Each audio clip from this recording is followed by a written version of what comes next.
Hello, hello, hello, hello. How is everyone? Ignore me. I'm trying to figure a couple of things out on my end. Allie is here. I'm just trying to figure out how the hell to get her on camera. So, yeah, so that's what we're doing. How is everyone? Da, da, da, da, da, da, da. Are we prepared? Yes. Always prepared. Let's see here. Where is Allie?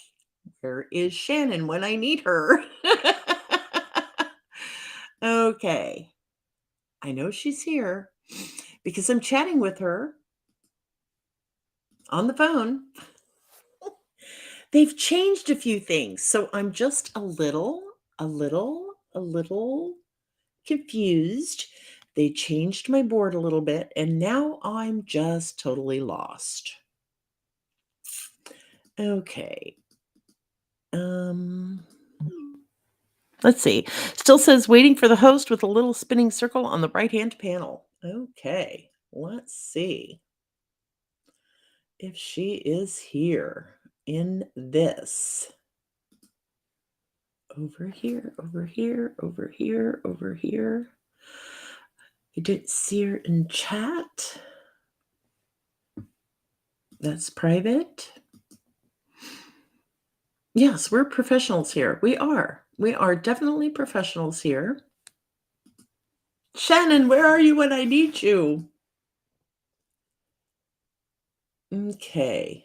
I don't even know what that is. Okay, hang on one second. Allie, don't go anywhere. I knew we've done this before. I've had Shannon in here. Let's see. That's not it. Usually they pop up on the side. Yes, you're watching me at work trying to figure things out. I am, Amy. That's what I'm trying to do. I'm trying to call Shannon so Shannon can help me. Hopefully she's awake because she's got some new meds. Are we professionals here? Yes, we are. Yes, we are. And I thank everybody for being patient. This makes no sense. It's worked before 100 times. We've done this before and it's not working. So we are going to wing it. Allie, can you type something in the chat? Yeah, well, I'm glad you love me because I'm disorganized and scatterbrained. That helps. Yeah, well, it's not YouTube. I have a thing. It's called Restream that I use. And I've never had this issue with it before. I've been able to add, yeah, that's okay. That's okay. Allie, if you can just type something in the chat, the YouTube chat, I'm going to send Allie a link because that's how I've done it before. Don't anybody click on this link but Allie. And then we'll see if that works that way.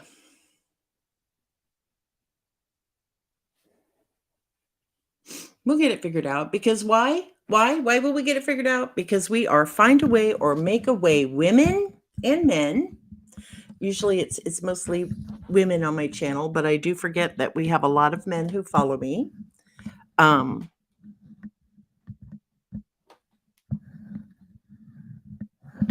have a new stand. Okay, Allie. Allie.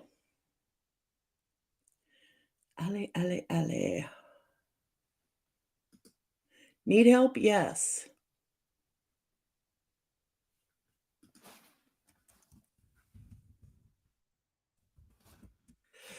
Okay, so now I'm here in a chat with the Restream support team superheroes because this has always worked before. It has never not worked. And my bill has been paid. So I don't know what the hell is going on. I know she's here. I know Ellie is here.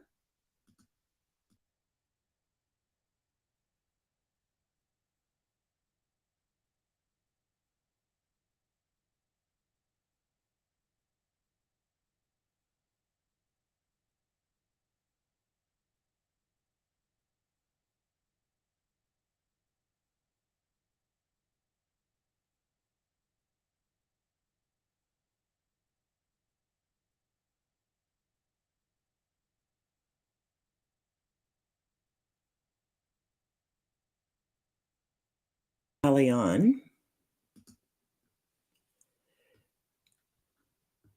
Okay, let's try this. I didn't break it. Let's see. I'm looking through pictures of hot Highlanders. Um, she's I don't think she needs to be adding a guest. I don't think she needs to be actually on YouTube, but I've texted her. Um, I'm on Chrome. Nope, Chrome works. Chrome is best. Go to the, well, you're watching. Allie, go to the YouTube stream page. Join, just click on the live stream. And then type hello in the chat, and we'll see if that works.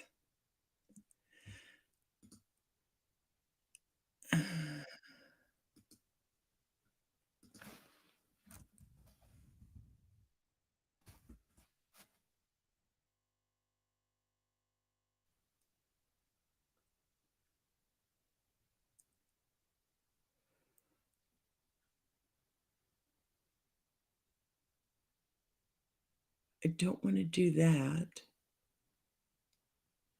Well, that doesn't help. Let's hide that. And now it's stuck here. Oh, gosh. Oh, I'm so sorry. I thought you were watching. Okay, hang on.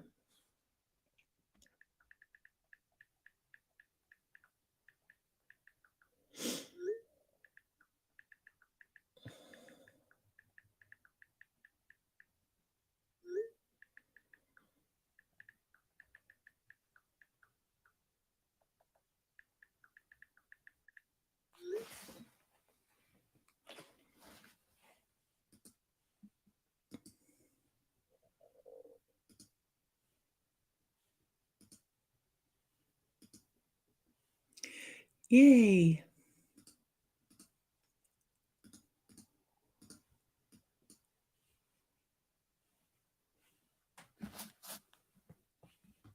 Now, people, I have this. I can't even share my screen. I'll be right back. Don't anybody go anywhere.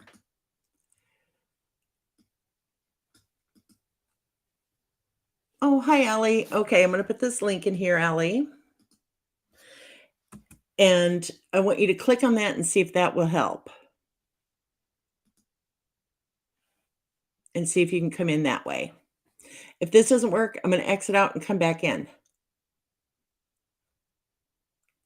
Seriously, once we get this started, y'all are going to love Allie. Trust me, she's awesome.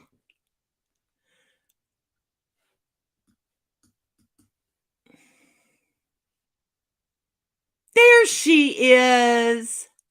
Yay! I don't know why it only worked that way. I don't know why. Don't forget to unmute. Oh my gosh. I'm going to share my screen. I can't even share my screen. Okay, hang on. I'm going to have to click out I of the hear old one because I'm you. hearing it 3 times. All right, hang on.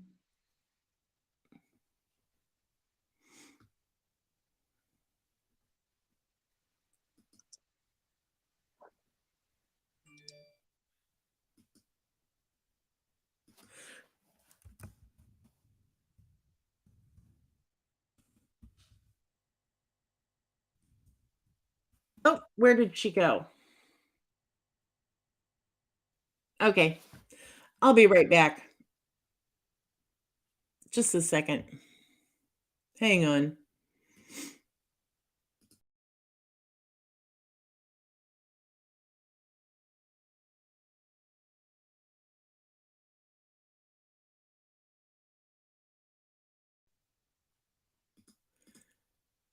Okay, I think I'm back. Hi. I hear you. I did. I closed the wrong one. That's okay. And she writes a book. She writes a It's book called How to Write When Everything Goes by Wrong. fire or something. Okay, so the chat is in the left. She closed the wrong one. See, this is why Allie and I get along so well. She closes the wrong box. I open the wrong box. I mean, it works. It's a balance, right, Allie?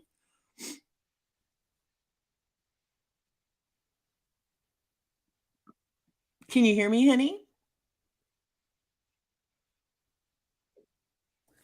I think so, but now I'm hearing 2 versions of the audio. On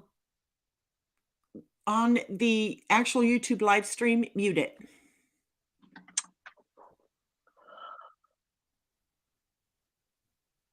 Yay, they can hear and see us both. Controlled chaos? I'm not even going to go that far, Diana. Is this better? Is that better?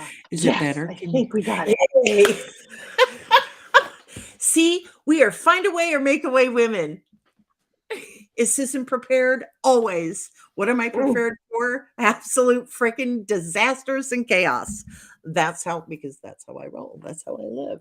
Hey, how are you, it in under 15. lady? Yeah, in under 15. Yeah, that's acceptable. How are you, beautiful? I'm very well, thank you. Good. Are you home or are you still out in the Southeast? No, we only go out there for a little bit Okay. until we go out permanently. I'm back in Chicago. I'll be taking another trip in late March, and then we go for good in June. Yay, sweet. Yeah, So, can you see the people in the chat asking I questions or saying can. hello and stuff? Okay, good. Good, good, good. Did you get to see your introduction I made for you? No. Oh, well, let me show it so you can see it No, goodness. because it's really cool. I It's bet. really cool. Everything you do Hang is on. really cool. Well, we won't go that far, but thank you. I'm Most glad things that you you do are like. really cool. That works. Okay, we're going to show it now, Allie, okay? Okay.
Okay, it is hands down the coolest introduction I've ever had. Well, It's video walk-on music, for heaven's sakes. it is, and I do everything in Canva, so I really like that. Yeah. Let's see. There we go. Okay, I give love us both Canva. people. Canva is every author's I best friend. Oh, you aren't kidding. Let's see. Hmm. Why will it not give us both side by side? Damn it, what is wrong? I think I'm gonna have to move to StreamYard because this is really, really, truly pissing me off. There we go. I can't have us both maximized at the same time. There's Sia. There's a pretty girl. Oh, well, yes. Thank you. We were dancing. Nobody could see us, but we're dancing. Oh, okay. Yeah, it's such happy music. I mean, how could you not? Exactly. And you can actually filter by that over at Canva. So there you There you go. go. Mm. Amy says pie does make everything better. I agree. I agree. So today I went to Red Lobster for the first time in my entire life. And I really enjoyed it. And I got their chocolate wave cake. It's not pie, but Ooh, it was really good. So yum. what do you talk about first, darling? You want to talk about the chunky method? You want to talk about how to write when everything goes wrong? The floor is yours, darling. Let's do the chunky method first because Okay. it's then how to write when everything wrong sort of piles on top of it. So yeah. Do you want me? Are we talking, or am I We just can talk. We can just diatribing? talk. Diatribing? No, we can talk. Bobby says, shut the door. She's so I'm assuming excited there. You talking hear? about pie. Yeah. Or Yeah. I don't know, me or pie. The Red Lobster biscuits, yes. Oh my goodness, there is a gluten-free version that you can get at Aldi that I like and I can jazz up to my satisfaction. So, I had the but stuffed mushrooms today, Amy, along with the baked potato with the lobster something or other sauce. It there was you rather go. delicious. So anyway, so the chunky method has Yeah. it makes so much sense to me, right? And I tell people all the time, um, if you've only got 15 minutes, it's okay. You can write a lot of words in 15 minutes. And they're asking me questions. And I'm like, just go buy Allie's book because she explains it better than I do. I try. I really do. There you go. There you go. My days at the car show. I was a car show model, so we were down there Oh, last were night. you I'm like, really? oh I yeah. love it. I love it. So, in a nutshell, what is the chunky method of writing? The chunky method works on the truth that the truth. Notice I didn't say the concept, the truth that every writer has a chunk, which is basically what your creative battery is. If I sat you down in what you consider to be pretty good circumstances and said, write until you run out of juice, most people would produce, they don't realize that they would produce the same words every time they do it, because we sort of all have this battery, and you can adapt it up and down, but it's good to know what it is, and it doesn't matter how big or what it is that you're writing. I work with nonfiction writers, I work with fiction writers, I work with people writing their dissertations, I work with people writing blogs, in that you'll produce a certain amount of words, and once you figure out what that is, then that becomes the really personalized and reasonable and solid building block for creating a writing plan. And it's pretty easy to figure it out, which is, I just tell people, sit down 5 times in what you consider to be halfway decent circumstances. And I understand that sometimes just finding halfway decent writing, 5 sets of halfway decent writing circumstances is a little tough. And write until, don't get all hyped up in content or anything else, just write until your brain sort of goes, that's all I got. And you'll discover that there's about the same amount. Now, when I first started writing, it was back in 2000, and I had 2 small kids, and I had no idea what I was doing. And my chunk was like 500 words. That's it. Now my chunk is 1,200 words. And I did my chunk once a week when I was first starting, which is why it took me 3 years to write my first novel. Not really hard to figure that out. And now I do 4 books a year. So there's ways to keep going. But if the whole point is that if you know that you can only do 500 words 1 time a week, then you can build a deadline and a schedule based on that. And if you do that and you look at that and you go, wait a minute, that is not going to get me where I want to go. Or, oh my gosh, that's I know what I can do. The easiest way to explain it, and this is ridiculous, I get it, but writers love metaphors. If you're a Harry Potter fan, there was a point where Harry Potter had to cast the Patronus spell. It was very, very complicated spell. And someone said, how did you know you could do it? And because of the time turner thing, he said, I knew I could do it because I'd already done it. And yes, that's it, love right? When that. I sit down, I can convince myself relatively easily to write 1,200 words because I know that's my personal chunk, that's my battery, that's my style. So it's harder to talk myself out of it. Now, do you write every day? Or I write 5 days a week. You write 5 days a week? Okay. 5 days a week. But I am a full-time writer, so it's a little easier for me to pull off. But yeah, I write 1,200 words 5 days a week. Okay. That's a good number. And I am a small chunk writer. 1,200 words is a small chunk for a full-time writer. If you're doing other things, like you've got a job or you're taking care of kids or parents or what have you, I draw the line between big chunk writers and little chunk writers at 1,000 words. And there's different behaviors. Like little chunk writers, we don't need an office. We don't need a vision board in front of us, or we don't need a big color monitor. Little writers, we're all the people taking up all the outlets at Starbucks. But little chunk writers, one of them. I'm one of those. They're more flexible. They can use different devices, and that's great. And I used to think that meant that I wasn't as dedicated, right? Because I did little chunks, I couldn't go on a writer's retreat, and I didn't have to have this amazing office, and it didn't matter what my desk looked like, and things like that. And so once you recognize the characteristics of big chunk writers and the characteristics of little chunk writers, then you can make well-informed plans, and you can explain it to those weird people who don't write, who live with you, whose cooperation you need. Yes. Well, my family gets it, so I'm really blessed with that. The only person who really doesn't follow the closed door rule is my husband. And his excuse is, I built the damn office. I can come in whenever I want. Now, before the Lexapro and the Adderall, if he had done that, it would be 3 days before I could get back into the story. It was just like, now he can come in. Big And I chunk can be writers, interrupted, but I can get right back into it. yeah, Because big 5,000 chunk words a writers day is, yeah.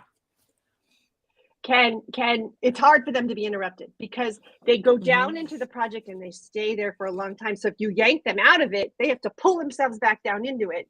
Whereas little chunk Mhm. writers can just kind of go, oh, hey, hang on, give me a minute.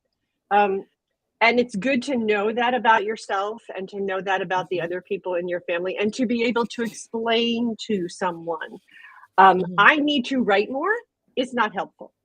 No. I need to go someplace and you need to give me an hour to produce, 500 words. That someone who doesn't write can understand because it's sort of quantifiable and it makes sense. And when my kids were little, they used to hear, I'll talk to you in 200 words. And they And they got it. understood They what knew that meant. she had to go Okay. make 200 words before she could, whatever. Nice. I've never thought of it that way before, of explaining it to the family, because my husband is such a numbers guy. Oh my gosh, he's like, I swear it's witchcraft or sorcery. He can do fractions in his head. And I don't mean like I do fractions, like a quarter plus a quarter equals a half. Right, right, right. No, it's like eight Yeah. fifteenths multiplied or added to 3/74. I don't know. It's sorcery. It's just sorcery. So And another numbers game. so many writers are married to left brain people. Yes, There's so but it many of us that, balances it out. yeah. So I'm not saying the chunky method saves marriages, but maybe. Maybe. Well, I know what saved mine, and we can't talk about it on YouTube or I'll get kicked off. Fair enough. There's 3 ways to keep your man happy: food, money, Okay. and alone time. And if you can't cook and you can't make any money, you better get damn good at the alone time. Wasn't Is there a that whole bad? Greek Is play that built on bad? that? No, There sorry. probably was. They're saying your end is frozen. I don't know if she can hit refresh, Diana. Let me know if anybody else is having any problems. Diana says, when everything is going right and I'm feeling really good, and if I know what I'm writing, I can do around 2K in a day. And that's good. That's a great number. There was a time in my life when I couldn't write 2 words in a day, but those days are gone. Angie's married to a left brain, Yep. and they can be annoying as hell, right? Left brain people. Oh, just, but oh my God, such a lifesaver. Such a Yeah. lifesaver.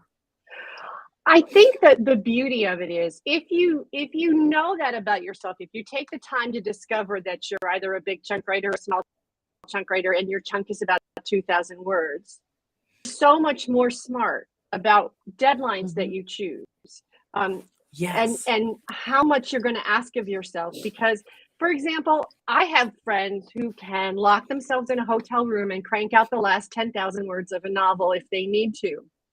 I Mhm. can't, which Yeah. means don't paint myself into a corner where I'm going to have to because it's not going to work.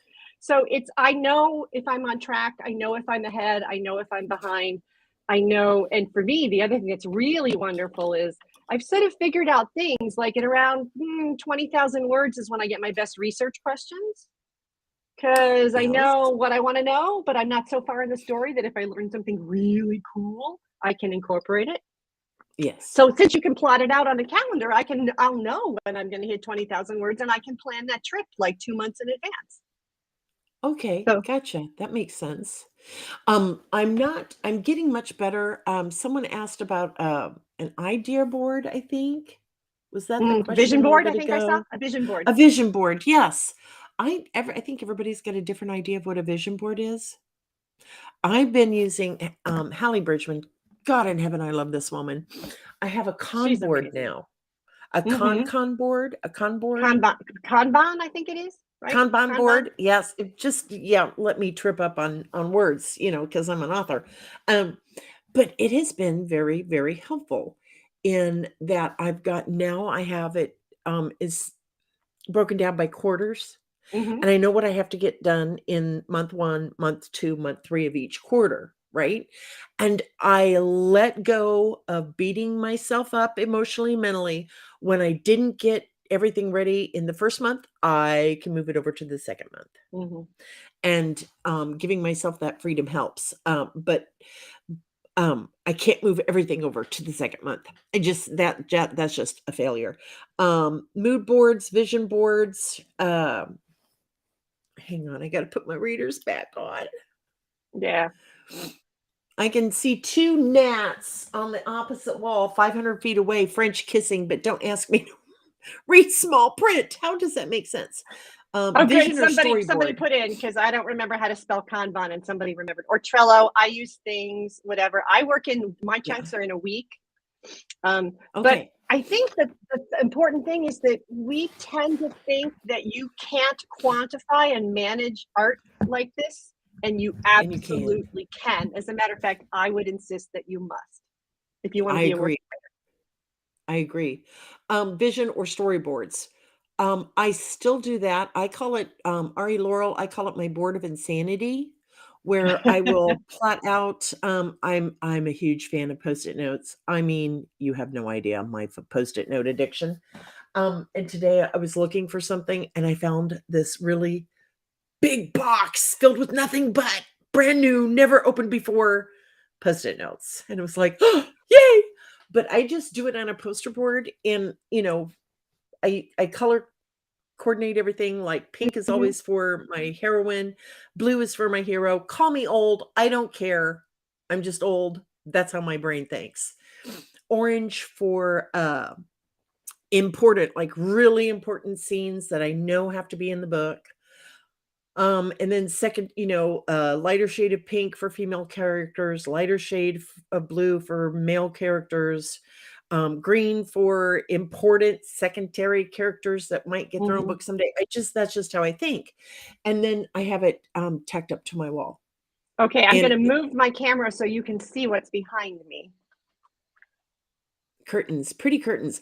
Oh my gosh, is that glass blocks? It's a glass block wall. Oh, And that's where my books get plotted, up on the glass block wall. Because I think, I have all the software. I have all the software stuff. But there's I something don't about physically moving it, physically manipulating it. exactly. Yeah. I won't show you. Well, I don't have a board of insanity going right now for Orbellis. I'm kind of pantsing her a little bit. Um, I've got post-it notes, and I have her outline in Scrivener. That's the only thing I can write in. I can't write in anything else. Oh my God, I love Scrivener. I love Scrivener. I love Scrivener. I love how you can move scenes around, and yeah, it's And just really color nice. code them and all those other fun things. Yes, it's so much fun. Yeah, Linda's saying, "Color me jealous," and I believe she's talking about your brick wall. What I really want is like one of those clear glass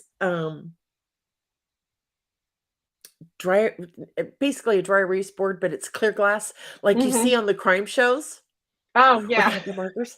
I want one of those, but I can't fit anything else in this office. I really can't. I would have to Yeah. get rid of my sofa, and I'm not ready to do that yet.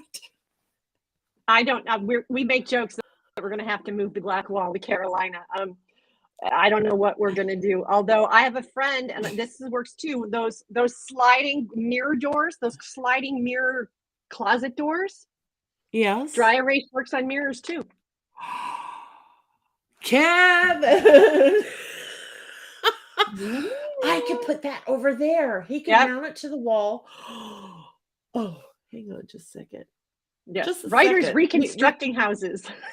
Yes, there you go. Where's Ty Pennington when we need him? I think I just dated myself. I knew exactly who you were talking about. Back in the day, he was, Back in he the was day, pretty he was hot. dreamy. He was dreamy. They actually, I live in a small little hamlet in that town right next to us that you can't tell where one starts, one ends, Pekin, Illinois. They actually did a extreme home makeover for a family over there. Yes, we're live. Mhm. Come here. We got a question. You rang. I rang. We're going to He's convict real, him people. on Okay. live television. We are live. This is Allie Pleiter. Hi, Allie. She has an idea for me. Okay. Uh-oh. We were talking about boards of insanity, plotting, et cetera, et cetera. How many dollars is this going to I cost? don't know. You'll have to go to Pretty Menards and find inexpensive. out. The sliding glass mirrored closet doors. Mhm. Attach it to that wall, and I will never need another dry erase board, another poster board, another anything. And then I could plot all my books out on that. Does it have to be mirrored? Yes, it has to be mirrored or clear glass. Clear glass would work, wouldn't it? I don't, I've never used it for clear glass, but mirrored would work. And the only other thing I know is somebody gave me once a whole pack of, do you remember China markers? Yeah, China markers. China Yeah. markers right on shower doors and ceramic tile. So when you get an idea in the shower, you grab your China marker and scribble it on the ceramic tile, and it won't wash off Oh, that's until too you funny. leave. See, everybody, he's real. He's Right. real. He's real.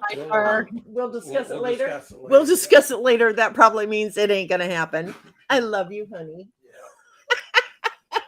He's so stinking cute. God, I love him. He's Butcher adorable. paper on the back of the clear doors. That's true. That's true. Yeah, there's a lot We'll of different figure it things out. you can do. There's a lot of different things. What I really want, and if I mention it out loud, I'm worried he's going to have another heart attack. But I would really like to bump my office wall out about 10 more feet. Yeah, I would time that request really carefully. Oh yes. Yeah, not gonna happen because he likes to remind me, I'm done. I'm retired. And then I politely remind him, you're retired from your day job. You're not retired from me. I'm a So lifelong it's commitment. Yes. yes, I'm a lifelong commitment. It's circular. It's circular. Um, yeah, just the long mirrors like the ones in the dorm rooms. Yeah, that's easy Yep. to do. I would need it wide. I'm going to look into that. I am. And that's a tax deduction, honey. That's a Yeah, tax I just deduction. That's how I usually I happened to so you- inherit it because my office was once my teenage daughter's bedroom. So there Oh, was the okay. mirror doors. And so it Okay. wasn't a deliberate thing, but I discovered, oh my gosh, you can write on these. And so And do you use this the is China the plot. markers for that? This is the plot. No, that's, you got to use dry erase markers, although you can get away with Sharpies, but you got to, they don't wipe off quite as easily. And then so all the marketing and the office stuff happens on the mirrors, whereas all the plotting happens on the glass. The glass Okay. block. All right. Unless you make him think it was his idea. I've been known to do that before too. 12 by 12 adhesive mirror wall tiles in packs. I will remember that, Bobby. Anyway, Yeah, we could run isn't on this this for fun? We hours. just talk. We could talk on this for hours. Brent Jones says, honey, you want to explain why you put all those mirrors in the bedroom? Well, parody. One mirror for the office, one mirror for the bedroom, one mirror for the office, one mirror for the bedroom. Exactly. Teflon coated panel that you could frame to match the wood framed theming in your office. Oh my God, Aaron Black, I love how you think. No, I don't need any mirrors on the ceiling. Nope. This has gone a whole different direction than what we It planned, and I usually love does, it. honey. And then I usually say something like, but I digress. Let's go back to the topic at hand. I digress a lot. I need to put that on a t-shirt. Yep. I really do. I need to put that, but I digress. And then have a crazy running squirrel at the bottom of it. There you go. Squirrel. Whatever works. So, does anybody in chat have any questions about the chunky method that you would like to ask Allie? If so, just put them in chat and we will get to them. I did take your workshop. You were so kind. That was the first time I think we met in person, is when you came to my Write Like a Pro conference. Wasn't that fun? That was a need lot to of do fun. that again. We need to do that again. And I've grown and learned a lot more. So that was a bare bones conference, man. If you want coffee, you got to bring it yourself, because it was I try to keep it inexpensive. Yeah. I mean, Well, $99. yeah. You're not going to get all the bells and whistles for $99. You're just not. No. So I thought it went well, but I took your workshop on the junkie method, and the whole time I'm like, oh, I never thought of that. Ooh, that is a brilliant idea. Oh my stars. So yeah, I loved your workshop. I love teaching Um, it for just that reason. In that yes. and it doesn't happen on Zoom as much. I teach it in person. Nothing is more Mhm. fun than me than watching the light bulbs go off over people's head. That's why that's hard for Yes, me. That's why that's easy for me. And it's exactly. really affirming to each author's personal style. Because I Mhm. was thinking, if I'm not a big chunk writer, I must not be as serious or as dedicated or anything like that. No, that And is not no, true. it's just different. So yeah. Exactly. And I know this was prior to 3 years ago. I did the set aside 5 and see how many words you can write. Um, but I can average about 750 in 30 minutes. Hmm. And I like to sprint with people. That's my favorite way of writing, is sprinting with other people. Not because I want to feel any sense of accountability or anything like that. It's just for me, it's just fun.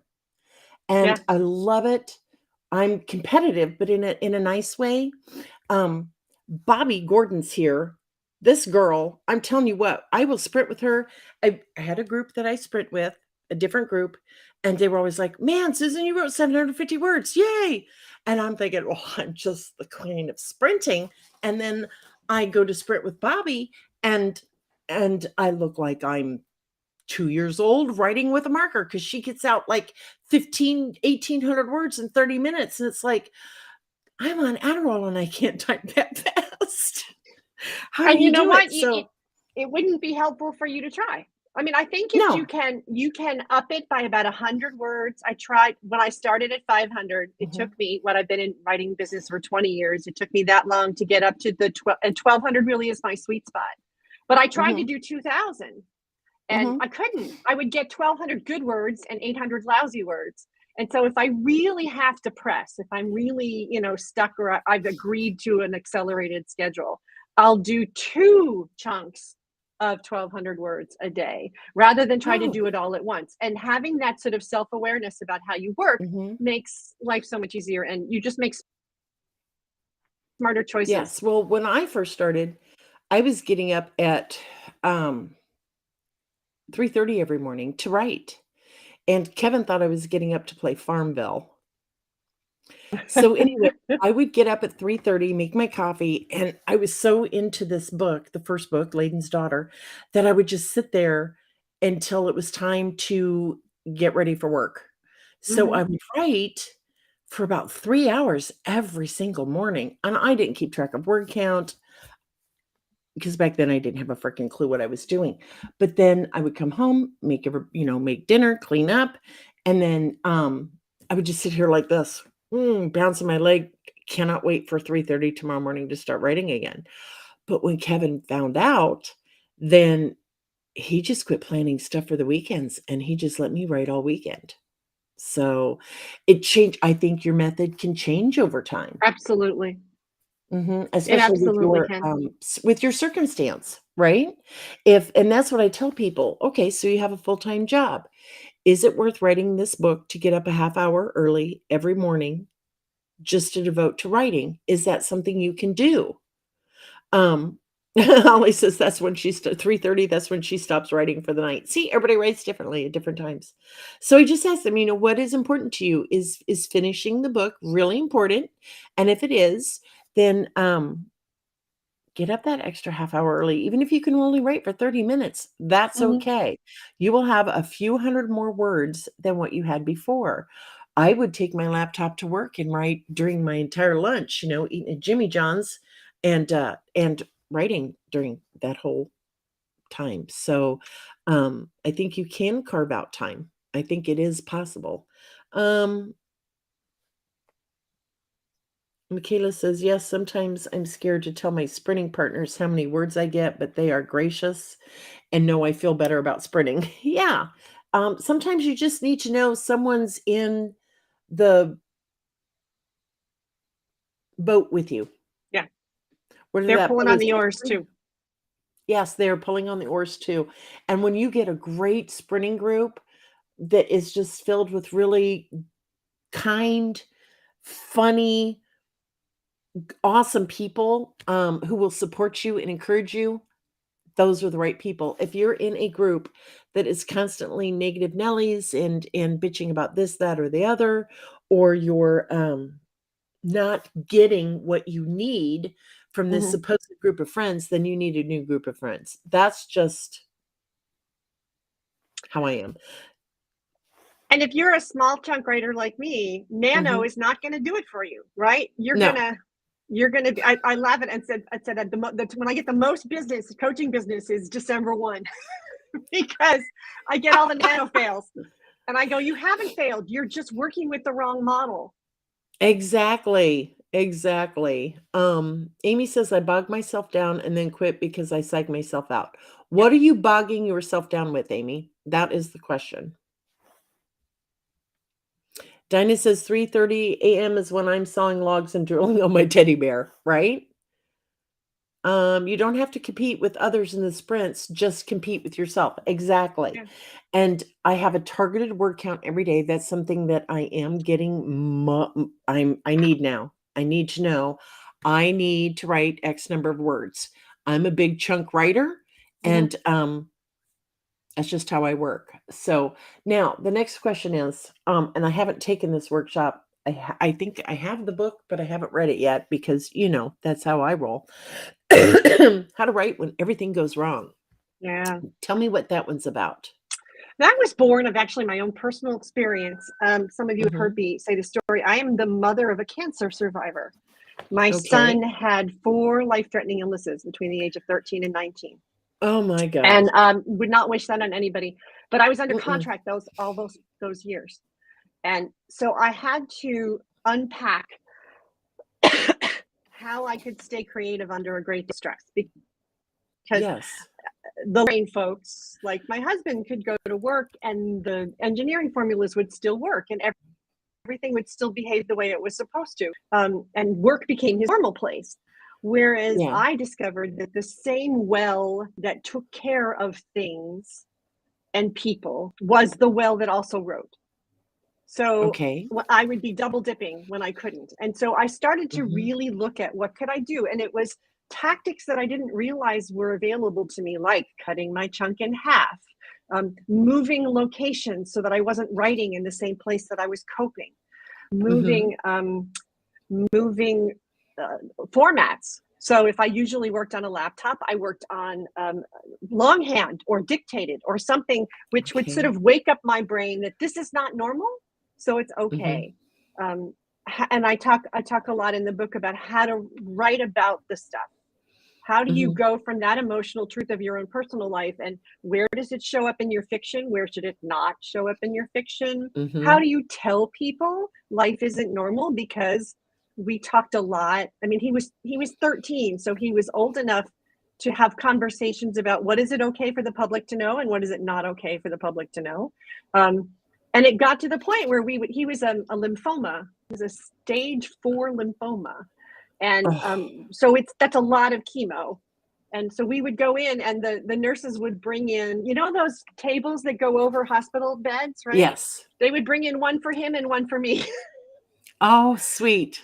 And so it found ways to normalize things. And so it's just a lot of, the book is sort of in 2 halves. The first half is just straight up crisis coping for creative people, because we don't cope the same way other people do.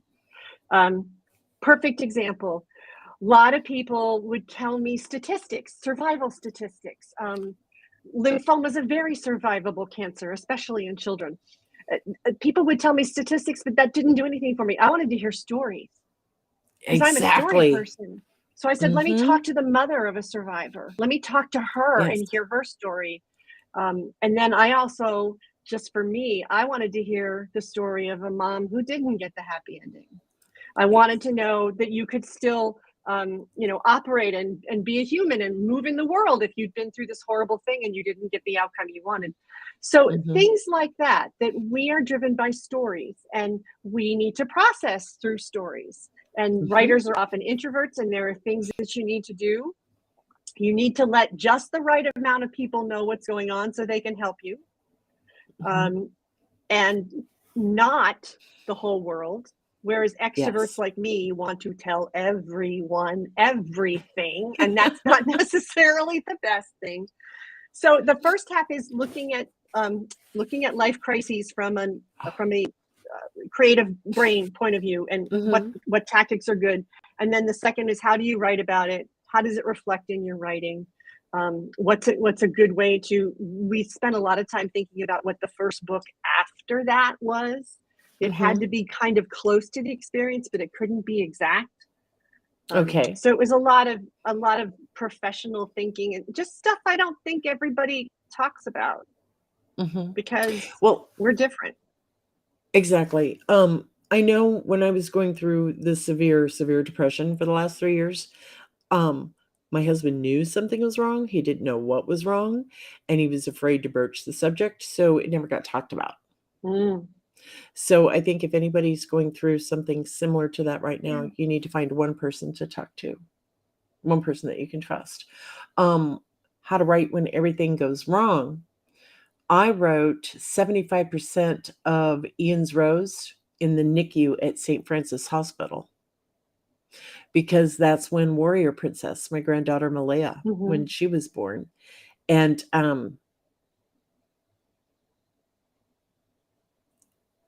I actually dedicated that book to her. I would go in Emily had Carter at the time, who's in kindergarten. They live, over an hour away. So she would go home every night, come as soon as she dropped Carter off, and then relieve Malaya's dad. And then I would come in at around noon to relieve him. And then I would stay there until, or I would come in at noon to relieve Emily so she could drive back to mama to get, it was just chaos.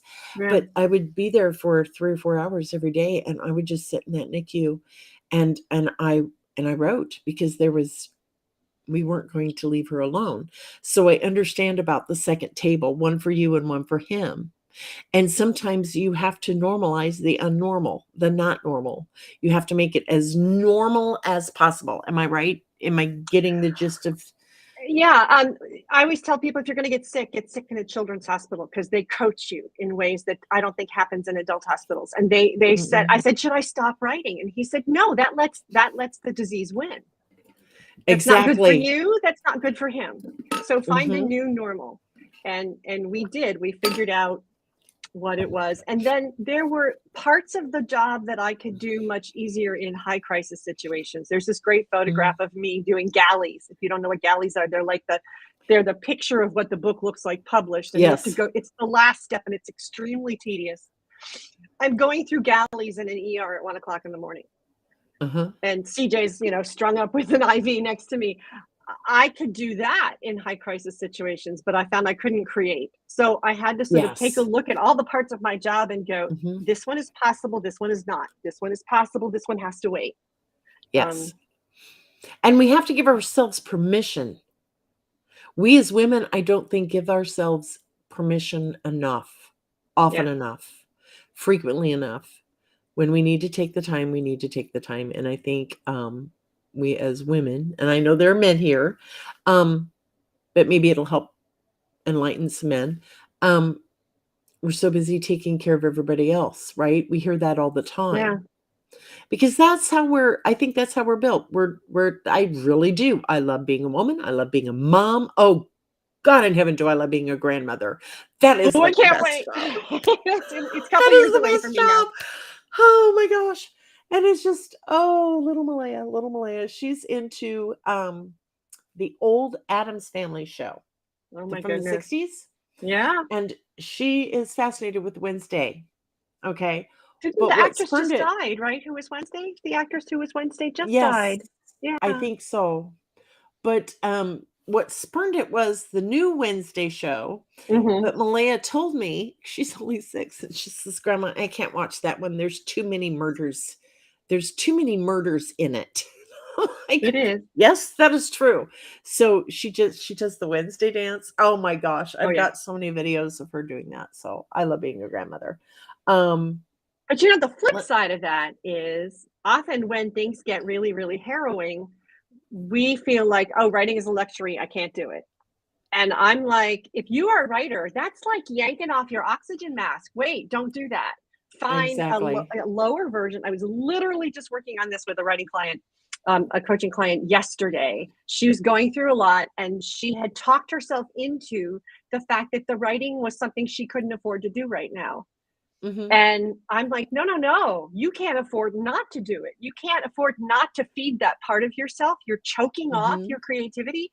And if you choke that Yes. off, then it hampers your ability to do all the other coping. Yes. I agree with that 1000%. Um, Diana says, I wrote my thesis in the hospital when I was recovering from my surgeries when they removed my thyroid. People found that amazing, but I was mad at the cancer taking up my time. LOL. I agree. I agree. See, I don't think I would be one of those people who would just, if I did receive a diagnosis like that, I wouldn't be one of those who just, okay, that's it. I'm a goner. I'd be Yeah. fighting tooth and nail. And that's just who I'm a fighter. I am. We just had a lot of coaching to create whatever normal worked, Mhm. from silly Exactly. little details like ditch the hospital gown and bring your own pajamas. I mean, stuff Yes. like that you don't think about. Wait, this makes all the sense in the world. Exactly. It's a little easier when you're a small chunk writer because you're used to different locations and you're a little more Mhm. adaptable. But I do believe, and so it was just my way of passing on. Here's what I learned. The world doesn't have Mhm. to take you underneath. Now, lest anyone think that I have it all nailed down, I will admit that halfway through that chemotherapy, I got amnesia. Oh, no. So, How the hell did you sometimes it get doesn't work. amnesia? About halfway through, I woke up one morning with what's called transient global amnesia, which is I lost the ability to form new memories for about 4 days. So if anyone's ever seen 50 First Dates, Yes. literally that's what it was. I was on a 5-minute Oh my time gosh. loop, and I can only remember the last 5 minutes. I would know who you were, but I would not know context or anything like that. So of course they thought I had a stroke. I was rushed to the Mhm. hospital. The coolest, craziest thing to ever happen to me, and I have no memory of it whatsoever. I don't remember the ambulance ride. I don't remember the hospital. I don't remember the MRIs. I know what my son told me. Uh-huh. But the funny thing is I would wake up in the hospital room and I would go, where am I? And Why my am I husband here? would go, you're in the hospital. And I'd say, why? And he'd say, well, you have amnesia. And every single time I would go, no. It's like kind of when you've had a little too much whiskey. No. No, which is really funny the first time. And Uh-huh. in answer to Linda's question, it is not stress related, believe it or not. Uh-huh. Although, come on, let's be real. My brain was Yeah. hitting the reset button. It happens to migraine patients, of which I am, people who Okay. take cholesterol medicine, of which I do, and people getting out of bodies of cold water. And I Really? was so exhausted from all the chemo. I was doing the hot shower, cold shower thing, and it happened in the shower. So So I you will had never, chemo ever, ever, too? ever do the polar plunge. Yeah, no kidding. No No kidding. polar plunge. Well, when I was having hot flashes, that did sound like a really good idea. But with the new meds, I'm cold all the time. Yeah. Look at me. I have scarves, I have undershirts, I have sweaters. I sometimes put my leggings on under my jeans because my legs are cold all the time. Yeah. And I now own socks. And not just the little barely show anklet socks. Yep. I have the long, will go up all the way to your knee socks because I am cold. I am cold all the time. So it's And a vascular phenomena that it will never, they tell me it will never happen again. I've only met 3 people in my life who've ever had it. I was the first person in my doctor's office. Yay uh-huh. me. So it was just a phenomena thing, and it made Are for you a going to great put that in story. a book? It was very interesting. First of all, when I had my husband call my agent and B, my editor, and my editor said, oh my gosh, romance author amnesia, can we issue a press release? And my husband said, absolutely not. But interestingly enough, I was doing a continuity for Harlequin at the time, like a year later, and they said, there's an amnesia story in here. Would you like it? And I said, how could I not? And she sent me back a Exactly. letter saying the typesetter, back when they had typesetters, read this, Yes. and he sent me a note saying he'd never heard amnesia so vividly described. And I'm like, funny that. Funny that. Well, see, I would love to put stuff like that in my books, but it just doesn't work for 14th century Scotland. Well, I suspect it But, happened, but just nobody knew about it. Okay, I'm I getting don't know. ideas now. Hang on, I got to get a note card. But it makes Hang for a on. great story. It I does. had amnesia. But it is, Amnesia. I tell that story because I do say to people, sometimes you really do have to throw up the white flag.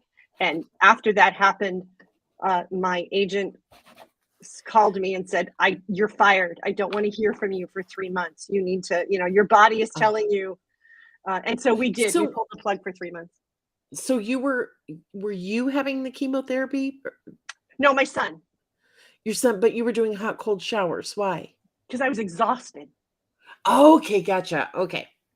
And so imagine my poor husband. He's got a son in chemo and a wife in a different hospital.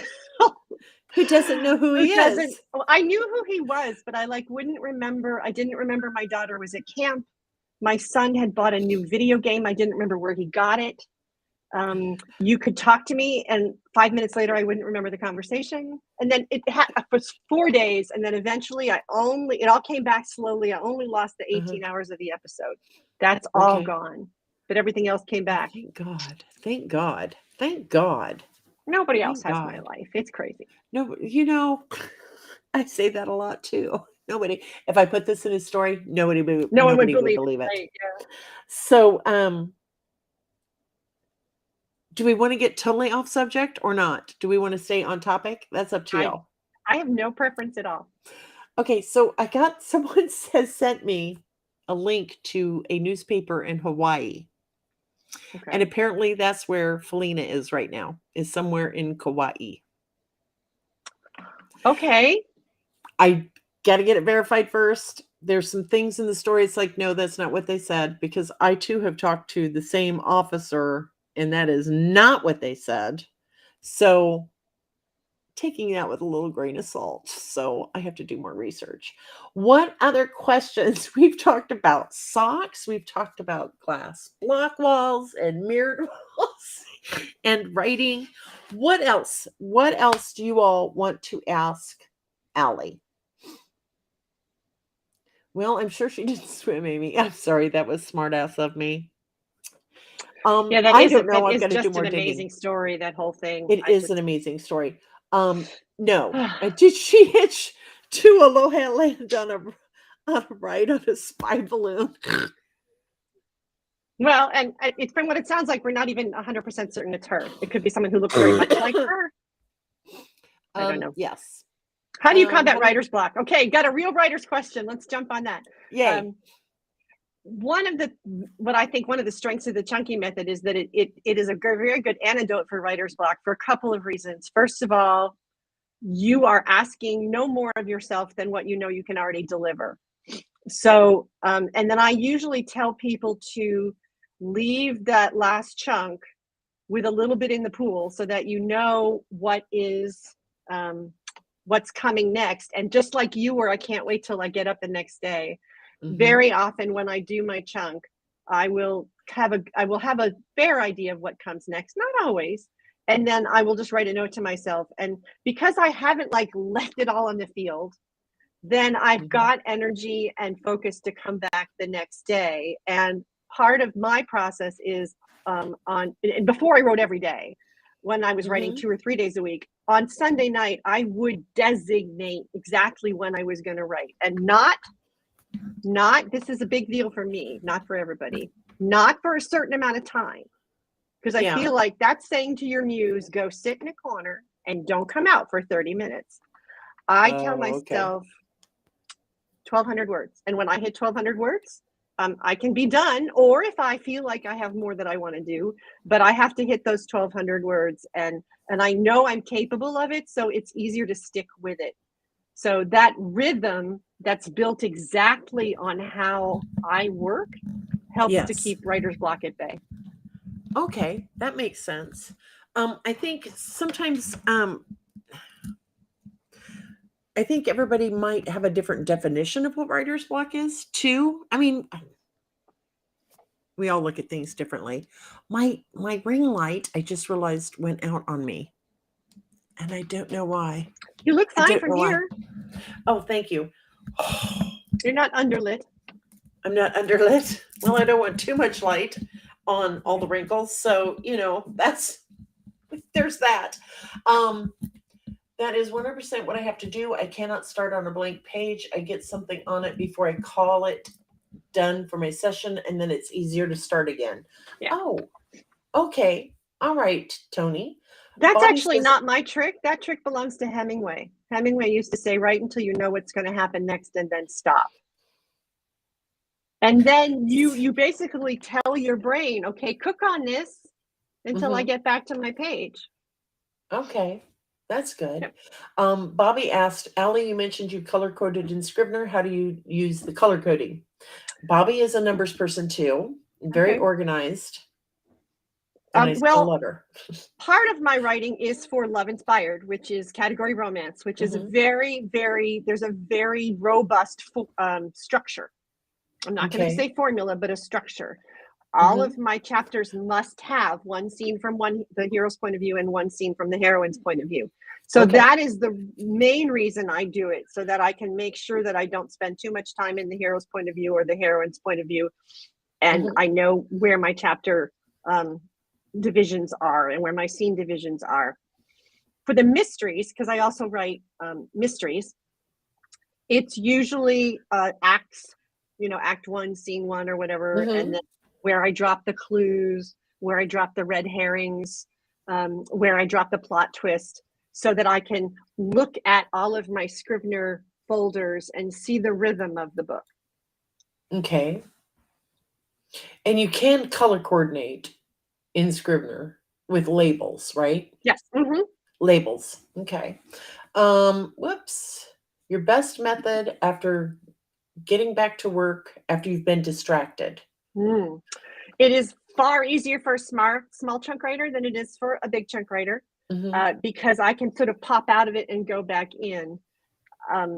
So it's generally not as much an issue for me. I will do things like make sure I'm in the same space. If at all possible, I would put down a little bit of the thought I was in the middle of before I got distracted. I sort of laugh, and I'm very interruptible. And so I tell people, I am the person you call for that pesky emergency appendectomy, because I will simply shut my laptop, go pick you up, drive you to the hospital, and the minute you go under, I will go to the cafeteria, open my laptop, and keep going. And I've done it. I've done it twice. Twice? Oh my gosh, you are such a good friend. Oh. So part of it, but if you are a big chunk writer, then you need to recognize that it's not some sort of character fault, that it takes you a while to get back in. That's just how you're wired. Exactly. And what I do if I've been distracted, I just go read the last couple of paragraphs that I've written. Yeah, I'll often do that. Or the synopsis, that works too. Much as I hate I've never written a synopsis. I hate them. Why do you do a synopsis? Well, you're traditionally published, though. You have to. I'm traditionally published, so I have to. Yeah, no. I tried a synopsis once because someone told me I had to do that, and I'm like, okay. But then first I had to Google what the hell a synopsis was, and then I had to Google how to write one. And then by the time I got done with my research, it's like I went back and I said, so who am I giving the synopsis to? Yeah. And then I never stick to it, and I get in trouble because I never stick to it, and I have to go back and change the file, and then I'm a rebel. What can I say? They said you have to give it to your publisher. And I'm like, well, I'm the publisher, and I don't want it. So I totally didn't go any farther than that. So let's see. And in a high volume business like category romance, it is very important, because they need to know that your book does not overlap with any of the other, 14 books that Harlequin is producing in any of their other lines in any given month. So it has more weight in category romance than it might in the mystery field. Okay. And see, okay. Jessica asks, how do you get over writer's block after trying to write a novel with your own personal trauma? It's a great story, but I can't get moving again. If you're asking how to get back into writing the novel when you have a personal trauma, one of my very, very favorite tricks is be aware of what you are feeling right when you sit down to write. Are you feeling anxious? Are you feeling depressed? Are you feeling frustrated? And then think about that. Give yourselves 2 or 3 sentences to describe that. And then, where in my story does a character have this same experience? Where in the story is my character frustrated? And then jump there and use your own personal physiology and emotionality to jump off. That's one of my favorite tricks, because oftentimes we think, I'm feeling sad and I have to write this happy part, and I can never get around that, right? It's a giant wall in front of me. So find a sad part and use what you're feeling. And then it's almost like therapy, right? Exactly. See, this is you're just brilliant. You're just absolutely brilliant. If that's what you were asking. Unless you were asking about how you write about the trauma, which is that's a whole other program. Yeah, no kidding. Brent says, the other great tip I liked was overshoot word target by 10%, planning for a tighten and edit. Yeah. What the Again, hell is a not tighten mine. and edit? What is that? I think she meant tightening in, or Brent meant tightening in edited, that you're gonna Okay. I overwrite by 10%, knowing that I'm gonna tighten it up to its real word count when I edit. See, I don't have to pay attention to word counts. Yeah, right. I do very much. I know you do. So and the only time I've ever had to really pay attention to word count was when I was in anthologies with other authors. And then they would say, well, the maximum, these are little stories, your maximum word count is 20,000 words. I'm like, my freaking prologues are 20,000 words. What are you talking about? So, but it does teach you to be a better writer, to condense things down. Yes. So it has been helpful. And Brent, I can't take credit for that one either, because that's Stephen King. Stephen King overwrites by 10%. There you go. Okay. Well, yeah. And it works for him. I bet I think he knows what he's doing. So, Allie, we do this thing where people, I create 3 story prompts, right? Okay. And people who watch can pick one or all 3, and they write a short, like I tell them to look at it as a prologue to a bigger story, maximum of 500 words, right? And then they write it in a Word doc, send it to me. I have an anonymous panel of fabulous authors who critique it. Brent was one of the first ones we heard from, and it was absolutely friggin' phenomenal. It was, what do they call that, Brent? It was like some kind of noir. I can never say it. Noir. Oh, noir. Yes. But from the 70s with the aqua mermaids, and it was just fabulous. And I'm just still bragging about that. Let's see. Holly says, I stop in the middle of a scene, write a few notes about what should happen next. It's a running start when I go back to it. That's a good idea. I think that's what you've said, a few notes. Yep. Ginger asks, how do you all not edit as you write? That's my main issue. I can't move on from one chapter to the next without editing what I've written. I'll let you take this one. That is one of the reasons why I am a big proponent of not time spent, but words produced. Because that keeps me focused on producing new words, not editing old words. If you are super hampered by your own editor, I often counsel people to try dictating, because you can't dictate what you can't see. You can't edit what you can't see. So dictate, or just, I can't go back and edit until I've hit the word count. Then I can go back. It's not something that I have problems with, but I work with many writers who do. And the focus of new words. Your goal is 500 new words, and you can't go back. And also, here's the thing, particularly in fiction, although I think it works true in nonfiction as well. I truly, truly believe you cannot really wisely edit until you've gone through the whole book the first time, that discovery draft that I call it. Other people have other words for it, some of which cannot be said on national television. But that discovery draft, because there are things once you've powered through the whole story the first time that you didn't know. And why would you edit until you know that stuff? So I tell people, don't edit until you've gotten all the way through, because you're far better informed. You know what's important, you know what's not important, and it's true for fiction as well as nonfiction. Think of that first draft as your find and seek mission. Yeah. I call it the discovery draft, because you're just discovering. Yeah, the discovery draft, because you're learning what the story is about. You might think in your head you know exactly what the story is about until you start writing, and then your character says, "Oh no, honey, you was so wrong. This is where we're going." So anybody who thinks we're in charge is lying. Exactly. We are not in charge. It's like when you're the parent of toddlers, you're not in charge. Yeah. They are. Work. Okay. Brent says working on a 60 pp proposal right now for Trad Pub, a book about a book. I love that. Let's see. There was one question I wanted to answer that it talked about that she was writing about a character with her trauma. And I want to address that, in that I found that to be extremely difficult, because the book would have ended up being really, really angsty, right? It would have more than what was needed. So instead of doing my exact trauma, which would have been mothering a child through a life-threatening illness, we chose something that had the same emotional truth. And by that, I mean the emotional truth of what I was about was, will he survive? Will he have a healthy survival, right? Will it follow him for the rest of his life, emotionally, physically, whatever, if he survives? And so I worked up and found a situation that had that same emotional truth, but wasn't cancer.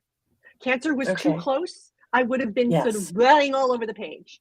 So I did a story about a family whose house burned down, because I learned that arson and childhood, losing your house to fire, affects children in that same way. An alarming number of children who've survived a house fire become arsonists. Oh, really? They either run to it or away from it. And so that had the same emotional truth of, will he survive this to grow up and be a healthy adult? However, that one still took more drafts than any other book I've ever written, because we kept having to tamp down the Allie all over it. Oh, okay. All right. Yeah. Linda says, I would rather have a root canal without anesthesia than write a synopsis. Synopsis. It's going in my vocabulary right now. Thank you. There you go. Dinah says, once I'm distracted, that's the end. It'll be a miracle to get me back on track. Well, we've already discussed that, Diana, and our suggestion is go back and read a couple of chapters and or a couple of paragraphs, not chapters. Oh, good Lord, no. But the last few paragraphs that you wrote, and usually that's a kickstart for me, or find a sprinting partner. That always kickstarts me. If I don't sprint, I'm not writing. Okay. And I can't do it. I never do it. So it's we're all different. We're all different. Yes. Tony says, I also work on 2 stories at one time. So when I'm stuck or not feeling one, I switch to the other, usually one on a deadline and one not. I have only done that once. I was working on Roman's Lady. And I got stuck because in my head, I kept seeing this intricately carved box and with a key in it. And I couldn't figure out what the hell it was about. I just couldn't. I was just like, it got to the point where I couldn't write one single word. And this is a long time ago. I mean, Roland's Lady was my 4th book. And I couldn't figure out where this box and this key fit in this story that I had in my mind. It just did not fit there. One morning, I'm in the bathroom tending to my ablutions, and I hear this sentence echo in my brain that says, Angus hangs at dawn. And I about had a stroke, because Angus is everybody's favorite character from my first book. And if I hang him, they're going to be on my front lawn. They're going to come after you. And then my second thought was, how am I going to explain to the paramedics why I broke my ankle, how I broke my ankle? sitting on the toilet. So I'm pacing around my house for like 15 minutes, just going, I can't hang him. I can't hang him. What the hell? Am I having a stroke? I don't understand this. And it was just Angus hangs it on. Angus hangs it on. Angus hangs it on. And finally, I just stopped. I said, you are going to stop. You're going to close your mouth. You're going to close your eyes and you're going to listen.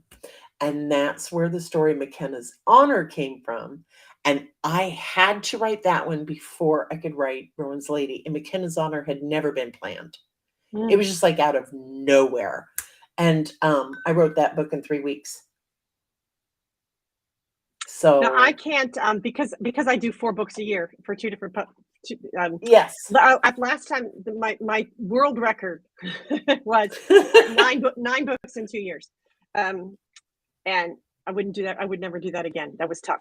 But I discovered that because I've sort of become a student of my own productivity, I can edit one and draft another, but I can't draft 2 at the same time. So my plan of the year, my version of your Kanban board, has Tetris so that I'm doing this drafting while I'm doing this editing while I'm doing this, because I try to make it so that I'm not drafting 2 stories at once, because I don't do it. I've only done it once and I didn't like it. So to the extent that I can, which is not always, I try never to be drafting 2 stories at the same time. I will sometimes take a break when my brain starts to hurt, and I have so many flipping notebooks. Oh my God, do I have notebooks? I'm not. See, I only get the stories one at a time. Really? I wish that I had books and books of ideas, but I don't. They only come to me one at a time.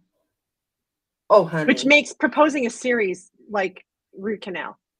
I have so many book ideas in so many different genres that's not even funny. And I often joke, I wish I could take an external hard drive, gig stick, whatever, stick it in my ear, insert to brain, and just download all the story. And 90% of them are completely written in my head. 90% of them. Wow. And I should be much farther along with the story writing than I am. But you know what? I'm getting there. It's okay. I'm not going to beat myself up. But yeah, I have so many book ideas. Oh my gosh. I have sci-fi series that I want to write. I have an old Western series. I have Regency series. I have contemporary romance. I have thrillers and police procedurals, and just wait. Sometimes it's really too frustrating. Brent says, and thank you so much, Glurpo and the Aquamaids. Yes, that was his story. Ginger says, Tony, I bounce around the 5 I'm working on because they are each in a different genre, and some days I'm not just feeling loving. Yeah. This is a good one. Ari Laurel, this is great advice. I often close my eyes as I write scenes where I can focus on the scene better, see it as I write. I have done this. Do you ever do that, Allie? I do, particularly, high touch, high first kisses, things like that, where I need to be really, really thinking about what's the emotionality of it. Fight scenes, arguments, things like that, where I need to be really, really visual. I do close my eyes. I am not a kind of person who dictates. I laugh. Think if I ever break an arm, you can break all the legs you want on me because I can still knit and write. But if I ever break an arm, I'm going to have them put a cast with a clip so that I can put the knitting needle on the cast, because I will be, knitting is my drug of choice, and I will be absolutely inconsolable if I can't knit. So there you go. Knowing you'd learn to knit with your toes. I'd find a way. Yeah. Right away. Okay. I don't use Google Docs anymore, Nancy Byers. I use Zoho. I just love Zoho. I do too. I'm on Zoho. I have the speaker aspect of it too. The speaker flow, which is for public speakers. And then I use all the Zoho suites, which is just wonderful. I love Zoho. Here's why I love Zoho. Before Zoho, I write in Scrivener, and then I would have to, when I was done, I'd have to compile a copy to a Word doc, right? To send to my editor. She would save it on her computer with a totally different name, do all the edits, and send it back. So now I have the second copy. So I would work on that copy, do any suggested changes or whatever, have to save it as a new name that works with my, Mm-hmm. and then I would send it to my final proofer, who would again save it with a different name and work on it. And then before you know it, you've got 17 different copies of the same book. And it was very confusing. What I love about Zoho, I can just upload the book from Scrivener into Zoho. Yep. Catherine, my editor, can edit. I can watch her as she's editing live, which is really, really cool. And then when she's done, she just tells Emily, I'm done. Go ahead and your mother has to make her changes. When I'm done, I tell Emily, and it's just one flippin' copy. Just one copy of the book. And that's my favorite thing about Zoho. I've not tried any of the other stuff. Well, I use Shannon the and I use it invoicing a and the lot. booking and the CRM and the projects and everything. See, And I'm about to move all of my email over there. Oh, really? They have email? They have email. Well, I just we're going through a slight tiny rebrand. But I've just redesigned my website. It's all streamlined now, and I use Squarespace, Mhm. which I absolutely love because I'm saving over $2,000 a year moving everything to Squarespace. I will have Yeah. my website, my blog, my newsletters for subscribers, and an online store where they take care of everything from figuring out taxes. All I have to do is, well, Kevin, he's our what does he call himself, the CEO of COO. the CEO of shipping and something else. Fulfillment? I don't know. I don't know, he's got a funny name for it. Anyway, He will take care of shipping out the signed paperbacks, and then the ebooks they can just download right there. They can purchase and download right there, and it will send them an email where they can add it to whatever device they want, whichever format they chose to purchase it from. All of that in one place. So Yep. I can get rid of WordPress, which just annoys the hell out of me. It does. I could never figure it out. And yeah, I'm really, really stoked and really, really happy with it. So, and it's very pretty. You should look at it. It's just we did a I little did see your. I rebranding. did look at your new website. It's lovely. Do you like it? I do. Yes, I do. I love the tree. Did you see the The tree with the lovely swoopy S. It's lovely. Yes, Bobby helped with that. She's like, it just looks like it's flowing, and then as you scroll through on whatever page, it looks like it's growing because at first you can't see my name, but the more you scroll, the clearer it becomes. And she's like, it's growing. And I'm like, oh, that's cool. That was Ooh. unintentional. Now I have to go back and look at it again. Yes. But I love doing things like that too. But I did get bogged down in it. But it was like a time crunch. I had to do it quickly. I had to put all writing aside because I had to get this done by an X date so that I wouldn't get charged the $300 from WordPress and the whatever from Flowdesk, which Flowdesk is still a really good newsletter program, and all the other monthly and yearly charges. So I had a date, and I've got a deadline. It's like, okay, one of these things have to go. I want to save the 2,000, and I need to work on that. So I'm happy. Yep. I'm happy, and I'm back to writing. Yay. But it took a lot of work. So, are there any other questions? I see Brent said, do you recommend editing by chunk as you go? No, I recommend get all the way through the first discovery draft and then go back and edit. Even if it kills you, do it. I don't You're even a better edit when editor I'm if done. you've seen the end of the story. This is how I edit. As I'm writing, if I'm stuck on a scene or I'm not feeling or whatever, I write in all caps, come back to this. Then when I'm absolutely done with the book, I do a find all, come back to this. And then I'll either delete that scene or I will tighten that scene up. And that is the extent of my editing. I don't do anything else. I'm done with this book. It goes to my editor. So, but she says I'm a clean writer, so that she doesn't have to do a lot of editing. So I took that as a compliment. I am not going to beat on you, Shannon. Quit that. Shannon's our producer of the show, and she's on some new medications for a sinus infection. Let's see. Sprinting is so hard for me, mostly because I have to erase half of what I write or correct it. No, you don't. You just write it. It's a rough draft. You're not sending this to a New York publishing house to be published, right? It's your first draft, your discovery draft. I like that term, Allie. I really do. May I use that in the future? Absolutely. You're so good to me, and I don't deserve you, darling. Recently, I was editing 2 stories while writing a new one. I had to stop and focus on only one. Exactly. I was getting them confused and mixed up. Yeah, that can happen, especially if you're writing all in the same genre. Right. Or all the Um, same series where you're like, oh, wait a minute, they can't know he done whatever yet. exactly, exactly. Um, oh, it would be time to invest in a crank machine for knitting if you break an arm. Yeah, we're not even going to go there. We're just not. I love to knit, but the only thing I can knit are scarves and hats. Oh, And this, yeah, but it's very, I love knitting every day. you've knitted some really fabulous stuff. So I've seen some of your things, and they are beautiful. It's my thing.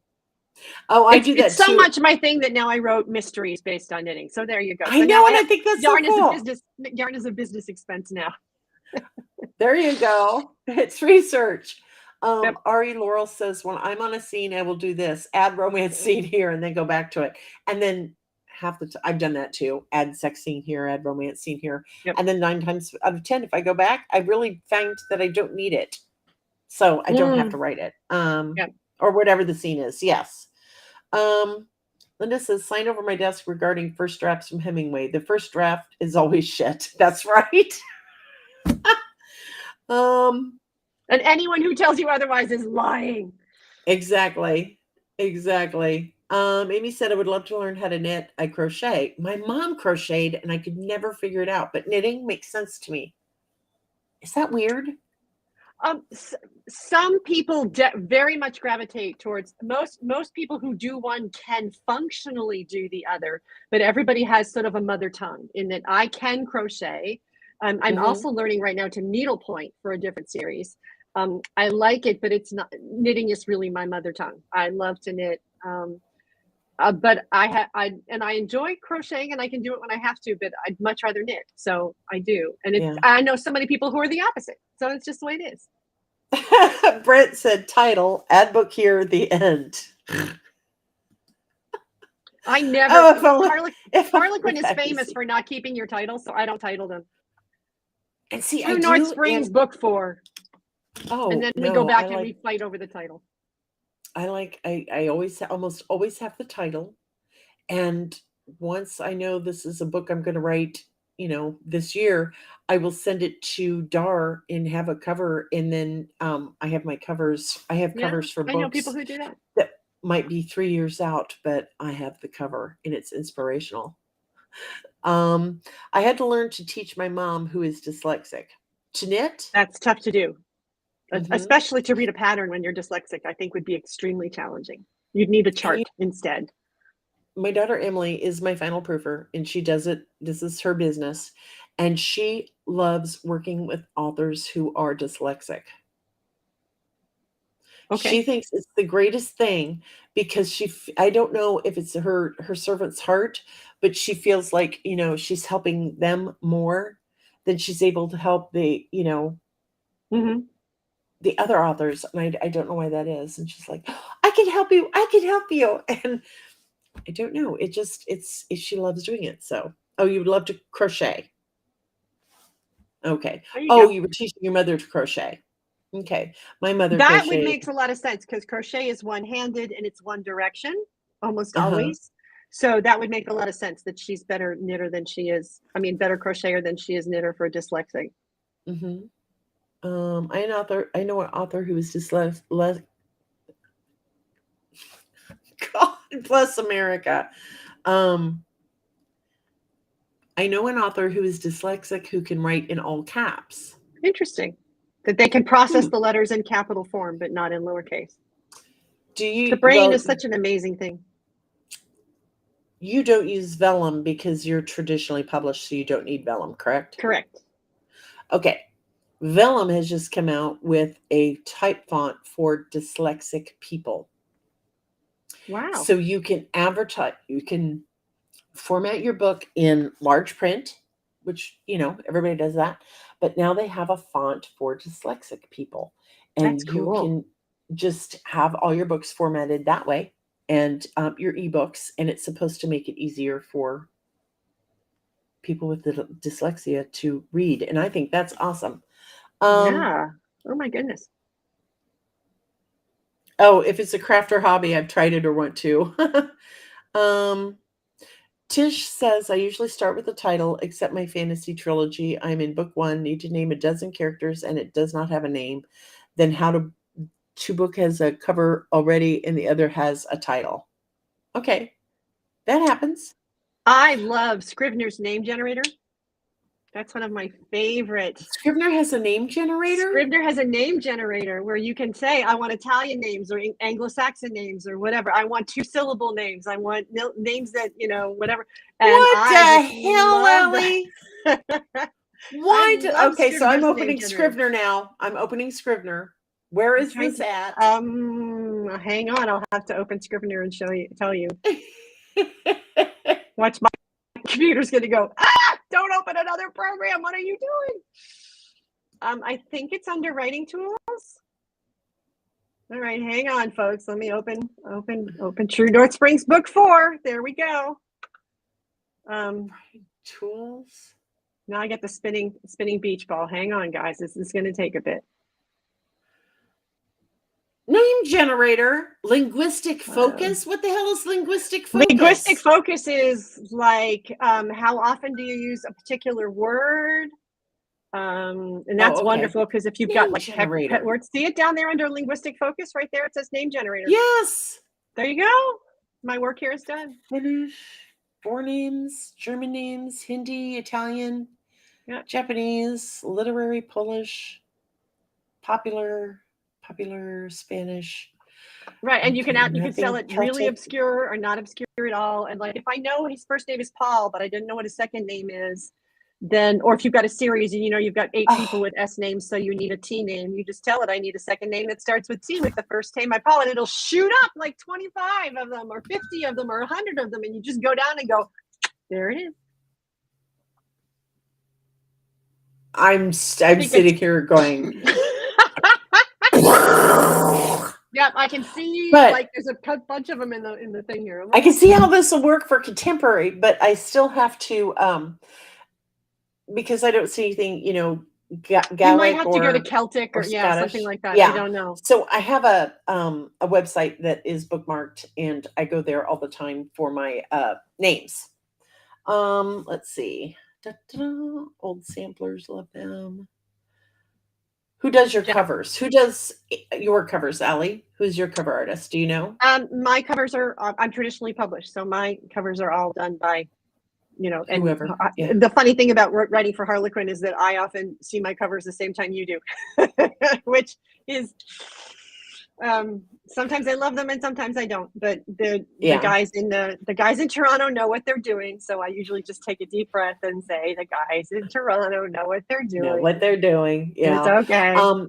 If you're asking me who does mine, Amy, I use Dar Albert with Wicked Smart Designs, and she's fabulous. Wait till you see the next cover. Oh. So I kind of made a quiet little announcement on my website about what's coming next after Orbella's. I wrote this story, oh my gosh, several years ago, called Secrets of the Heart. And I love that cover. To this day, that's one of my all-time most favorite covers. But it's a little book. It's not one of my great big 100,000, 150,000 word books. And everybody, I get at least 2 emails a week, not lying, not exaggerating, at least 2 a week asking when Margaret's going to get her story. And I have the cover because that's what I'm going to work on next, is Margaret's story for the McCallans and Randalls. I'm so excited. And this cover, oh my gosh, Dar just continues every time to outdo herself. Seriously, every time it's just better and better. It's so interesting because I know writers who need to have the cover. That's part of their creative process, and it's not at all. It doesn't even factor into it for me. So it's One of the things I love about coaching and doing the chunky method is that it's very, very personalized, because there's too many people there saying you got to do X, Y, and Z, and if you're not, then you're not a serious writer or whatever. And I'm like, no, you start with you, and we build up from there. I did that yesterday. I had someone that I hadn't spoken to in a long time ask if she could call. And we were talking, and she said, well, I feel so overwhelmed right now because, these people say I've got to do that, and I've got to focus on my marketing. And she just felt like she was being pulled in 300 different directions at once. And I said, well, here's my advice. Quit listening to everybody else and only listen to your heart. That's all you got to do. Just listen to your heart and write the book you want to write. The rest of it, you can't market blank pages. You can't edit blank pages. You can't sell blank pages. So that was a lot of help. Ashley Doris says, Allie, can you describe your process for coaching with a writer on a discovery draft for nonfiction? Yes, my focus. I'm a very specific kind of writing coach, in that my job is to get that first draft out of you. I tell people, it's an indelicate way to describe it, is that I am the midwife. How you parent that baby is up to you. But you've got the forceps. Get it out of you. And not everybody responds to that, but I suspect this crowd will get it. In that I work with writers to discover that chunk, figure out how that chunk fits into the context of the book they want to write, create a schedule that reflects that. And then my husband lovingly calls it the chunky nanny, which is, I will hold you to it.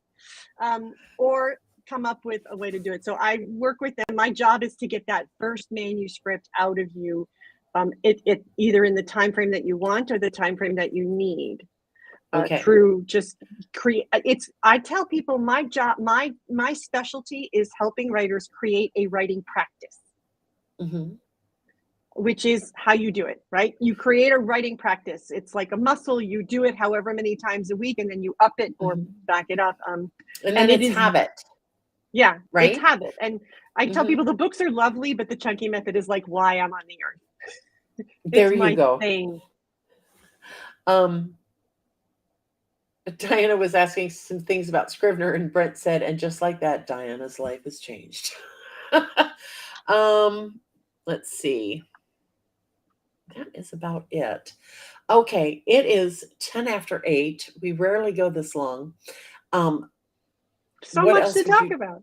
I know we've got to do this again. We have to do this again. We really do. And I have got all your links to your website and your books in the description of the video. I've got a goodie, by the way. What? I've got a goodie for people. Oh, yay. Can I put a link? Can I put a link in the chat for something? Yes, you can, dear. They can get? I think you hang can. on. Let me grab it. Give me your little computer. Give me what I want. This is a little booklet called 15 Tips for Writing Under Stress. Oh, so I love it. How do I put it in the chat? Do you see the actual chat here for Restream? I do, but I don't know where the blank one is that I get to fill out. Down at the bottom? Oh, okay. I'm at the top. That's why. Come here. Okay. Yeah, at the bottom. Oh, there's so many. Hang on. I got to go all the way down. You said a right click at the bottom? There should be down at the very bottom, even under where everybody's typed, there should be an R, a circle R, and a drop and down arrow. And then just a little chat box where you can chat. No. Okay, hang on. Let's see. I have private chat. I can see everybody else's chat, but I don't know that I can add to it. Okay. Come on. Technology is not my friend today. I'm telling you, it was just weird. Go into private chat and just type it there, and then I'll post it in the group chat. Okay. So I'm going to give you a link to a book funnel page. That book funnel page will allow you to download 15 tips for writing under stress. Oh, sweet. And just like that, it's in chat. There you go, guys. I love BookFunnel. Don't you love BookFunnel? I Oh my love gosh, it's been such BookFunnel. a back in the day, man, when we had to format our own books and we had to learn all that HTML, and then people would need a Mobi copy and you'd have to change hyperlinks, and it was just absolutely, oh my gosh. And then you would get the 500 emails and say, I can't figure it out. I don't know how to do this. And then I had, I just discovered it yesterday. I still have instructions for opening a book in Kindle or something silly like that as a bookmark on my browser from years ago. And oh my God, thank God for Vellum, and thank God for BookFunnel, because then I don't ever have to worry about it again. Anyway, Allie, it has been an absolute pleasure, and I can't wait to do this again. We will have a lot of people who are what we call the after party or the replay crew who can't join us at this time, but they will watch us whenever they can. And just thank you to everyone who is here tonight. You all made this a blast. Yeah. And you can always find Allie. I've got her links on in the description over at YouTube. You can always find her. And if you have any questions you think of later, just feel free to ask. And I just love everybody who joins me every week. Y'all are awesome. And yes, I'm going to go do some research on Felina. But Amy's over there. Allie is right there. I've been thinking all day, they really need to up my Adderall dose. They really do, because I'm just starting to feel like I'm getting scatterbrained again. I'm sorry. Allie, I love you, and I think you're awesome. And I thank you for being here. And I know everybody appreciates it. And if I can ever return the favor, just let me know. And if you want a copy of this video, so that you can share it with your people, I can send that to if you would like. I'll just send them to your YouTube link anyway. Oh, okay. All right. That works. Okay. Thank you all. Thank you, Shannon. I hope you feel better, honey. And just everybody have a fabulous, fabulous week. And I will see you next Wednesday. And yeah, we'll leave it there. Okay. I will love leave you honey. with my usual goodbye greeting, which is go make words. Yeah. Go make words, not babies. Words. Words. Words. I'm too old for babies. Go make words. I'm too damn old. Yes, go make words. Make lots of right. I usually say, may the muse sing to you sweetly. That's usually how I say goodbye. I like that too. It sounds so much more poetic. I'm awfully poetic. I can even cuss poetically. Anyway, thank you so much, Allie. You're just the bomb, and I love you. And I hope you have a great week. And I'll talk to you soon. And everybody here, just stay safe, stay warm, stay out of trouble. Okay. And if you do get in trouble, make sure it's a damn good story. All right. We'll see you guys later. Bye, everyone. Bye-bye.